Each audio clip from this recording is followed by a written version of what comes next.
எனக்கு பேச தெரியும் சொல்லி, எனக்கு வாய் இருக்குன்னு சொல்லி பேசுகிறவன் ஞானி அல்ல.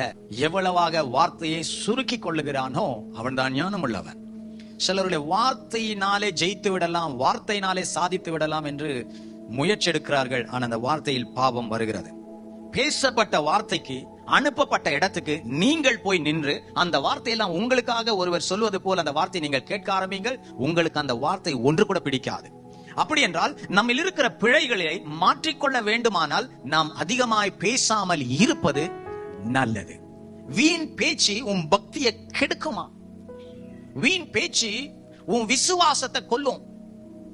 வீண் பேச்சு இயேசுவோடு இருக்கிற உறவை அப்படியே வெட்டி விழுத்தும். உங்கள் வார்த்தைகள் மிக மிக கவனமாக உன்னிலிருந்து வெளிப்பட வேண்டும். உன் வாயிலிருந்து ஒரு வார்த்தையாகிலும் ஒருவரையும் அழிக்க கூடாது, ஒருவரையும் காயப்படுத்தக்கூடாது, ஒருவரையும் பாதிக்க கூடாது. உன்னிலிருந்து புறப்படுகிற வார்த்தைகள் அவர்களை கிறிஸ்துவுக்குள் தேறினவர்களாய் நிறுத்த வேண்டும்.